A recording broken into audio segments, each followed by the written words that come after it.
Welcome to नाने classes. दोस्तों, नाने क्लासेस के यूट्यूब चैनल पे आपका स्वागत है। आज है 21 अक्टूबर 2021 और 21 अक्टूबर 2021 के जितने भी most important Rajasthan current affairs के क्वेश्चन बनते हैं, आज हम उनका डिस्कस करेंगे। पूरा वीडियो ध्यान से देखना और लास्ट में मैं आपसे क्वेश्चन पूछूंगा जिनके जवाब आपको कमेंट बॉक्स में देने। दोस्तों, वीडियो अच्छा लगे लाइक कर देना, शेयर कर देना। अगर आप चैनल पे नए हैं तो इसको सब्सक्राइब करना और इसके पास लगे बेल आइकन के घंटे को दबाना ताकि जो भी वीडियो अपलोड हो अब तक उसका नोटिफिकेशन पहुंच गए। तो टुडे मोस्ट इंपोर्टेंट क्वेश्चनों की आज हम चर्चा करते हैं और आज जितने भी क्वेश्चन है सब रिवाइज क्वेश्चन चर्चा करेंगे, क्योंकि पटवार का एग्जाम आ गया 23-24 को और आरएस का एग्जाम है 26 को। तो यहाँ से क्वेश्चन आने के पूरे चांस बन जाते हैं। उस प्रकार के क्वेश्चन मैं लेके आया हूँ। तो एक दो दिन आपको रिवाइज क्लास में जरूर दूंगा क्योंकि इंपॉर्टेंट है। उसके बाद में फिर हम कंटिन्यूज क्लास रखेंगे, डेली करंट अप चलती चलती है और उसके बाद में ग्राम सेवक की सीरीज हमारी शुरू हो जाएगी। अब तक पटवार की सीरीज चल रही थी। तो देखिए, पहला क्वेश्चन, राजस्थान के नए लोकायुक्त नियुक्त किए गए हैं। बहुत ही खास क्वेश्चन है। राजस्थान के 13वें लोकायुक्त नियुक्त किए गए और अभी कॉलेज लेक्चरर में क्वेश्चन भी आ चुका है। राजस्थान के 13वें लोकायुक्त प्रताप कृष्ण लोहरा को चुना गया। किसको? प्रताप कृष्ण लोहरा को। तो राजस्थान हाईकोर्ट के पूर्व जज प्रताप कृष्ण लोहरा को नियुक्त किया गया और उनकी नियुक्ति 5 साल के लिए हुई है। तो ये लोकायुक्त पद काफी विवादों में रहा था। आपको पता है पिछली भाजपा सरकार में इसका कार्यकाल 5 वर्ष से बढ़ाकर 8 वर्ष कर दिया था, फिर वापस कांग्रेस सरकार ने आकर 8 से 5 कर दिया और अब नया जो नए लोकायुक्त नियुक्त किए गए हैं वो प्रताप कृष्ण लोहरा को नियुक्त किया गया। स्पेशल लोकायुक्त का वीडियो मेरा बनाया हुआ है, आप देखिए। राजस्थान के लोकायुक्त बाय नानक क्लासेस लगाइए, आपको मिल जाएगा। मुख्य सचिव हमारे राजस्थान के कौन है? निरंजन आर्य है। गोपाल कृष्ण व्यास हमारे राजस्थान राज्य मानवाधिकार आयोग के अध्यक्ष है। ये इंपॉर्टेंट क्वेश्चन है, परीक्षा में पूछा जा सकता है। अभी 2021 का ही करंट है, इसलिए आज मैं 10 से 15 क्वेश्चन वो करंट के ही लेके आया हूँ जो अभी एग्जाम के अंदर आ सकते हैं।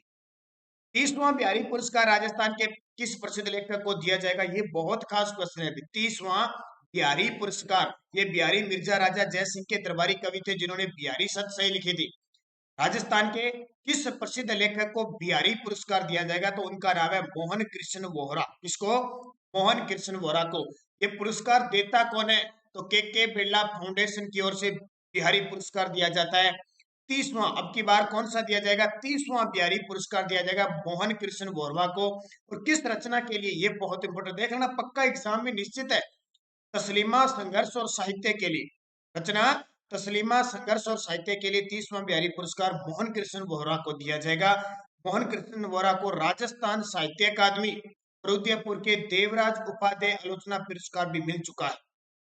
अब एक बार वो 30वां नहीं पूछकर पिछला पूछ लेता है। तो 29वां मिला था आईदान सिंह बाटी को और 28वां मिला था मनीषा कुलश्रेष्ठ को। याद रखना, 28वां मनीषा कुलश्रेष्ठ को, 29वां आईदान सिंह बाटी और 30वां मोहन कृष्ण वोहरा को। इसकी शुरुआत 1991 में हुई थी। तो प्रथम बिहारी पुरस्कार है वो डॉक्टर जय सिंह नीरज को दिया गया। तो ये सारी चीजें आपको याद रखनी है, क्वेश्चन बहुत इंपॉर्टेंट है। राजस्थान के छठे वित्त आयोग के अध्यक्ष कौन है? इसको भी लगा लेना स्टार, पक्का एग्जाम में आएगा। ये सोच लो कि राजस्थान में कौन सा वित्त आयोग शुरू हो चुका है? छठा वित्त आयोग शुरू हो चुका है और इसके जो अध्यक्ष बने हैं प्रद्युम्न सिंह। किसे बनाया गया है? प्रद्युम्न सिंह को इसका अध्यक्ष बनाया गया है। इसकी नियुक्ति देखिए, राज्यपाल कलराज मिश्र ने राज्य वित्त आयोग के गठन को मंजूरी दी है। इसके अध्यक्ष पूर्व वित्त मंत्री प्रद्युम्न सिंह है। देखो, वित्त आयोग का गठन कौन करता है? एक क्वेश्चन तो ये बन गया, राज्यपाल। और जो ग्राम अपनी पंचायत स्तर नगर पालिका स्तर है उनको वित्त का यानी वित्तीय सहायता देने की, वित्तीय फंड देने का जो कार्य करता है ये वित्त आयोग करता है। और राजस्थान में अब छठा वित्त आयोग स्टार्ट है 1995 से लेकर और अब तक छठा वित्त आयोग है और इसका कार्यकाल 5 वर्ष होता है।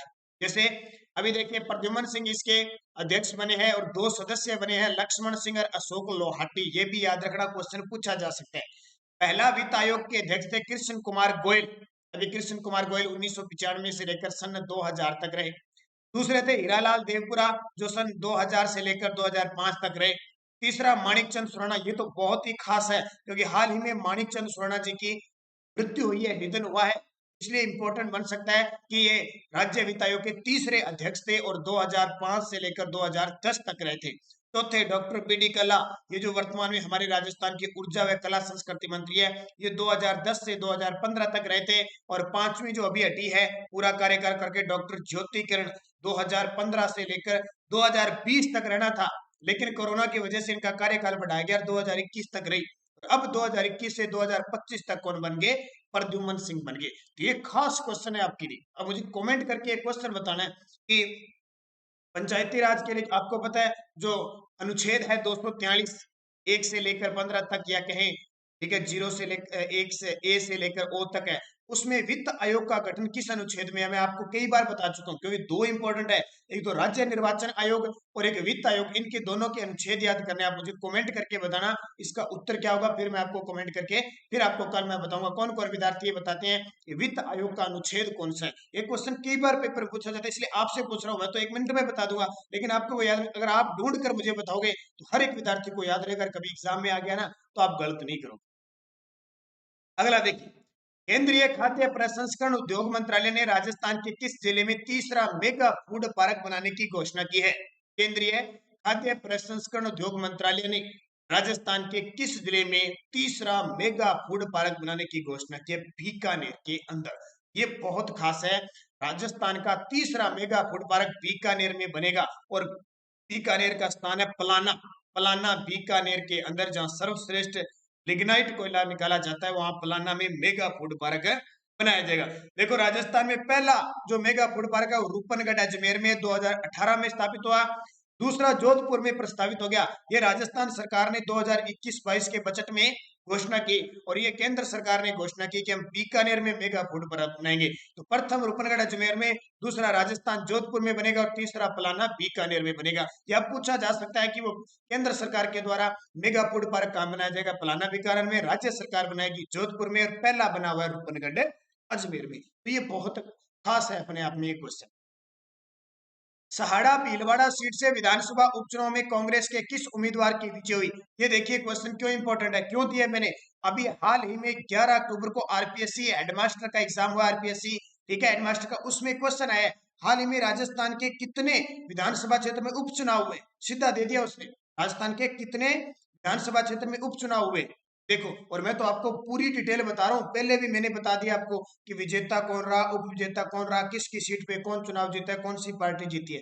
तब कह रहा हूं हर रोज सुबह 7 बजे करंट अफेयर्स की क्लास देखा करो, इतनी इंपॉर्टेंट है।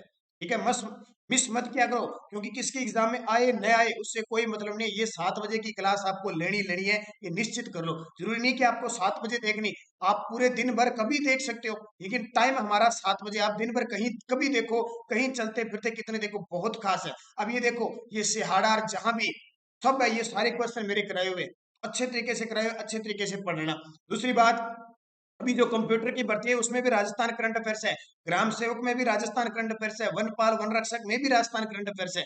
अभी आपने देखा होगा कृषि पर्यवेक्षक का एग्जाम हुआ, उसमें कई करंट अफेयर्स नहीं था, फिर भी 5 क्वेश्चन राजस्थान करंट अफेयर्स के आगे। तो ये चीजें होती है, कंटिन्यू जुड़ना होता है, उसके साथ आपको स्टैटिक जीके तो मिलती है ना। आपके वातावरण माहौल में आपके राजस्थान में क्या हो रहा है, अगर आपको ये पता नहीं है तो आप एग्जाम के अंदर क्वेश्चन कैसे हैंडल करोगे? तो इसलिए मैं कह रहा हूं कि रोज आप क्लास लीजिए, निश्चित तौर पे आपको सफलता मिलेगी, आपका ज्ञान बढ़ेगा, ज्ञान में वृद्धि होगी। क्योंकि इतनी लंबी चौड़ी हमारी कोई क्लास नहीं है कि हम 1.5 घंटे 1-1 घंटे लगाएं। हम लिमिट रखते हैं 15 मिनट की क्लास, ज्यादा हो जाए तो 20 मिनट है, क्योंकि कई बार ज्यादा क्वेश्चन हो जाते हैं या थोड़ा गहराई से चले जाते हैं। सहाड़ा भीलवाड़ा सीट से विधानसभा उपचुनाव में कांग्रेस के किस उम्मीदवार की विजय हुई थी? तो सहाड़ा भीलवाड़ा के अंदर जो विधानसभा उपचुनाव हुए थे उसमें गायत्री देवी, श्रीमती गायत्री देवी है वो कांग्रेस से जीती थी, किसको हराकर? रतनलाल जाट भाजपा को। अगर इतना ही क्वेश्चन पूछा जाएगा कि कांग्रेस, एक तो सहाड़ा भीलवाड़ा से पार्टी कौन सी जीती? कांग्रेस पार्टी, और जीती कौन? श्रीमती गायत्री देवी। पीडीएफ हमारी टेलीग्राम पे आपको मिल रही है, Nanak classes Rajasthan current affairs नाम से, वीडियो के डिस्क्रिप्शन में लिंक है, वहां से आप ज्वाइन जरूर कीजिए, क्योंकि हर एक सूचना आपको मिल रही है। जैसे अब स्पेशल डीएलएड होगी उसकी सूचना मैंने डाल दी, आरएस का एडमिट कार्ड है वो सूचना डाल दी, तो ये सूचना आपको मिलती रहती है, ये फायदा है इसका। देखिए, सुजानगढ़ चुरू सीट से विधानसभा उपचुनाव में कांग्रेस के किस उम्मीदवार को विजय प्राप्त हुई? देखिए, 3 सीटों पर उपचुनाव हुए थे, तीनों याद रखने हैं। तो ये कौन थे? सुजानगढ़ से श्री मनोज मेघवाल, मास्टर भंवरलाल आपको पता है जिनकी मृत्यु हुई थी, मेघवाल की मृत्यु हुई थी, उसकी जगह ये उपचुनाव हुए थे। विजेता मनोज मेघवाल ये भी कांग्रेस पार्टी से थे, उप विजेता खेमाराम मेघवाल भाजपा थे। तो 2 सीटों पर, 3 में से 2 सीटों पर कांग्रेस जीती, एक पर भाजपा जीती। और आपको पता है जहां जहां ये 4 सीटों पर चुनाव होने थे, वल्लभ नगर उदयपुर वहां नहीं हुए, अब होंगे। और वहां चारों जहां विधायक जिनकी मृत्यु हुई थी उनके नाम पर कन्या महाविद्यालय खोलने की भी घोषणा बजट में हुई थी, ये भी आपको पता है। राजसमंद सीट से हुए विधानसभा उपचुनाव में भाजपा की किस प्रत्याशी ने विजय प्राप्त की? देखो यहाँ भाजपा की ने बाजी मारी दीप्ति महेश्वरी, किरण महेश्वरी की पुत्री है ये, और किरण महेश्वरी की मृत्यु के बाद ये सीट खाली हुई थी। यानी एक तो मुख्य चुनाव होते हैं और उसके बाद में जब सीट खाली हो जाती है विधानसभा सीट, तो यह विधायक की मृत्यु हो जाती है, त्याग पत्र देते हैं, तो चुनाव होने के बाद जब कुछ समय के लिए, बचे हुए समय के लिए जो चुनाव होते हैं उसे उपचुनाव कहते हैं। ध्यान रखना, बहुत सारे विद्यार्थियों की तो कहानी उपचुनाव में भी नहीं समझ में आती है। तो राजसमंद सीट से विधानसभा उपचुनाव हुए, उसमें विजेता दीप्ति महेश्वरी रही, उप विजेता तनसुख वोरा कांग्रेस के रहे। तो याद हो गया ना, 3 सीटों पे चुनाव है। अभी आपको पता है और चुनाव होंगे, अभी वल्लभनगर उदयपुर वाली सीट पे होंगे, जैसे ही होंगे उनकी सूचना भी आपको प्राप्त हो जाएगी। ये खास क्वेश्चन है, इनको याद रखना। मुख्यमंत्री चिरंजीवी योजना की शुरुआत कब से हो चुकी है? इसको तो इतना मैंने बता दिया, फ्लैगशिप योजना में इसको बता दिया, अलग से योजना में मैंने बता दिया 1 मई 2021 से। योजना के तहत राजस्थान के सभी परिवारों को एक कैशलेस स्वास्थ्य सेवा प्रदान की जाएगी। इस यूनिवर्सल हेल्थ कवरेज प्लान के तहत प्रत्येक परिवार को 5 लाख का हेल्थ कवर मिलेगा। इसमें क्या है कि 4,50,000 रुपए तो गंभीर बीमारी के लिए है और 50,000 रुपए है वो सामान्य बीमारी के लिए। ये दोनों याद रखना, हर एक नागरिक को, राजस्थान के हर एक नागरिक को ये सुविधा मिलेगी, मुख्यमंत्री चिरंजीवी योजना। बजट 2021-22 में घोषित मुख्यमंत्री कृषि साथी योजना के बारे में सत्य कथन बताइए। देखो आरएस, ग्राम सेवक और पटवार में कृषि से संबंधित तो क्वेश्चन पक्के आएंगे। मुख्यमंत्री कृषि साथी योजना, 30 लाख कृषकों को निःशुल्क बायो फर्टिलाइजर दिए जाएंगे। 1 लाख कृषकों के लिए कंपोस्ट यूनिट की स्थापना की जाएगी। सही है। 5 लाख कृषकों को उन्नत किस्म के बीज वितरित होंगे। 30,000 कृषकों के लिए डिग्गी और फॉर्म बॉन्ड बनाए जाएंगे। 1,20,000 किसानों को स्प्रिंकलर व मिनी स्प्रिंकलर दिए जाएंगे। सभी के सभी सत्य कृषि के क्षेत्र में। और ये 24 फरवरी को अपना बजट पेश हुआ था, राजस्थान बजट। ठीक है, पहला पेपरलेस बजट था, मुख्यमंत्री अशोक गहलोत ने पेश किया। इन्होंने यहाँ घोषणा की थी कि अगले साल से हम कृषि का बजट है वो अलग से पेश करेंगे। मुख्यमंत्री अशोक गहलोत ने किस बांध में रंगीन मछली aquarium gallery and breeding unit का लोकार्पण किया? ये तो बहुत ही चर्चा में है। किस बांध में रंगीन मछली एक्वेरियम गैलरी व ब्रीडिंग यूनिट का लोकार्पण? बिशलपुर बांध में। और ये है कहाँ पे? टोंक में है, बनास नदी पे बना हुआ है। टोंक में बनास नदी पर ये बांध बना हुआ है। क्वेश्चन आता है, रामगढ़ बांध है ना, ये रामगढ़ बांध जयपुर के अंदर है। राणा प्रताप सागर जो बांध है वो चंबल नदी पर चित्तौड़गढ़ में है। और जयसमंद बांध, ये तो बहुत ही खास है, जयसमंद बांध जय अलवर, ये जयसमंद बांध उदयपुर के अंदर है। जीका, जीका यानी JIC एक कंपनी है जापान की, द्वारा वित्त पोषण से राज्य के निम्न में से कौन से जिलों से फ्लोरोसिस निवारण योजना प्रारंभ की गई है? फ्लोरोसिस, फ्लोराइड की मात्रा जल के अंदर। और ये आपको पता है जो क्षेत्र कहलाता है कुब्बड़ पट्टी। ये क्वेश्चन अभी कृषि पर्यवेक्षक में पेपर में क्वेश्चन आया था, कुब्बड़ पट्टी राजस्थान के किन जिलों में है? नागौर और अजमेर में। यानी इस क्षेत्र में जल में फ्लोराइड की मात्रा बहुत है, जिससे कूब निकल जाती है, हड्डियां कमजोर हो जाती है और दांतों में कैल्शियम और फास्फोरस की कमी हो जाती है, इसलिए दांतों में पीलापन आ जाता है। तो ये नागौर और अजमेर में बहुत समस्या हुई है, इसलिए जापान के सहयोग से क्या फ्लोरोसिस निवारण योजना नागौर के अंदर चल रही है। कंपनी याद रखना, जीका किसकी है? जापान की। क्वेश्चन सीधा ही पूछा जा सकता है, जापान अंतरराष्ट्रीय कोऑपरेटिव एजेंसी नागौर जिले से फ्लोरोसिस निवारण योजना प्रारंभ की गई है। योजना के माध्यम से नागौर जिले के 7 कस्बों में इंदिरा गांधी नहर से पीने योग्य पानी उपलब्ध करवाया जाएगा। क्योंकि आपको पता है इंदिरा गांधी नहर से लिफ्ट नहरें निकली हुई है, कितनी? 7 लिफ्ट नहरें निकली है, उससे पेयजल और सिंचाई उपलब्ध करवाई जा रही है। 8वीं निर्माणाधीन है और 9वीं प्रस्तावित है। ठीक है, तो इन कस्बों में क्या इंदिरा गांधी नहर का क्यों पानी अच्छा है? ये उसमें किसी भी प्रकार की फ्लोराइड की मात्रा नहीं है, तो वो पहुंचाया जा रहा है जितनी कोशिश की जा रही है। तो पश्चिमी राजस्थान में सबसे बड़ा योगदान है वो इंदिरा गांधी नहर का है। प्रदेश के पहले ऑक्सो जोन की नींव कहाँ रखी गई? तो प्रदेश के पहले ऑक्सो जोन की नींव रखी गई कोटा के अंदर। कब रखी गई? अगस्त 2020 में राजस्थान के पहले ऑक्सो जोन की नींव कोटा में रखी गई। इसका उद्देश्य क्या है? वातावरण की शुद्धता के लिए बड़ी संख्या में पौधा लगाना। जहां जिस क्षेत्र में पौधे लग जाएंगे वहां वातावरण है वो शुद्ध हो जाएगा, प्रकृति की को बढ़ावा देंगे, प्रकृति की सुंदरता को, खुशहाली को और हरियाली को बढ़ावा देंगे, तो निश्चित तौर पे मानव का स्वास्थ्य अच्छा होगा, वातावरण अच्छा होगा, तो अपना जीवन वो बढ़िया तरीके से जीवन जी सकता है। तो कोटा जिले के अंदर प्रदेश के पहले, ध्यान रखना, कोटा जिले में ही चंबल साहित्य घाट बनेगा। चंबल नदी पर राजस्थान का सबसे बड़ा पुल चंबल नदी पर बना जा रहा है। तो ये कोटा बहुत प्रसिद्ध है। कोटा शहर खुद चंबल नदी के किनारे है, राजस्थान का प्रथम तकनीकी विश्वविद्यालय भी कहाँ पे है? कोटा जिले के अंदर है। राजस्थान का दूसरा प्लाज्मा बैंक भी कहाँ स्थापित किया गया था? कोटा जिले के अंदर स्थापित किया गया था। Kumarappa national handmade paper institute कहां पर स्थित है, जिसने पर्यावरण अनुकूल वाला पेंट, खादी प्राकृतिक पेंट को विकसित किया? ये काफी इंपॉर्टेंट है अभी।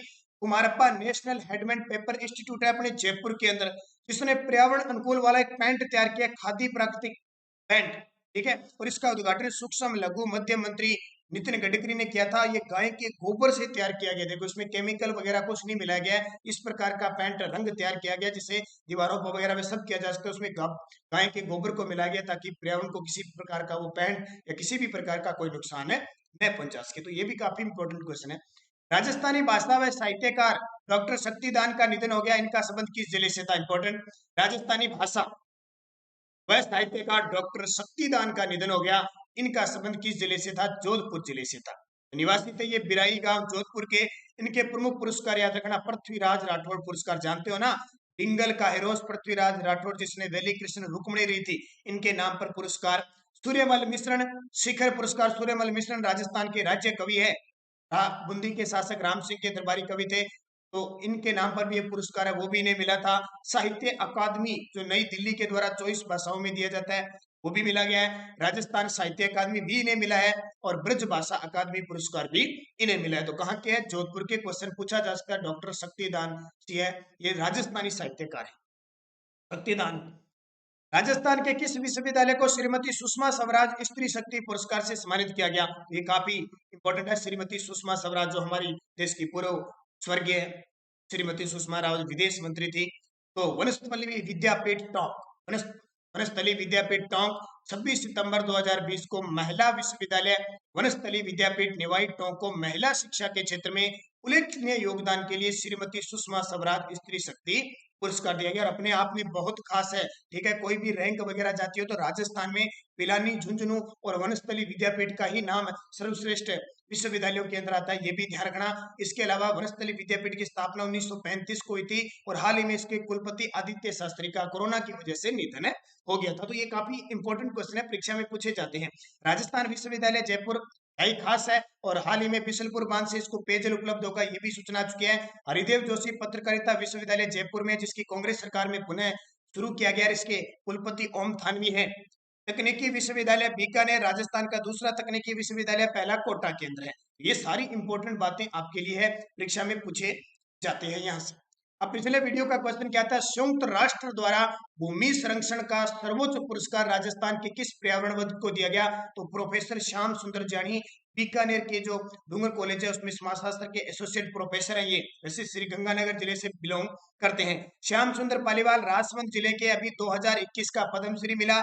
सुरेंद्र अवाना को भी कृषि के क्षेत्र में 2020 का अवार्ड मिला और सुंदरलाल बहुगुणा आप जानते हो। सही जवाब सभी विद्यार्थियों का था। हार्दिक शुभकामनाएं सभी को।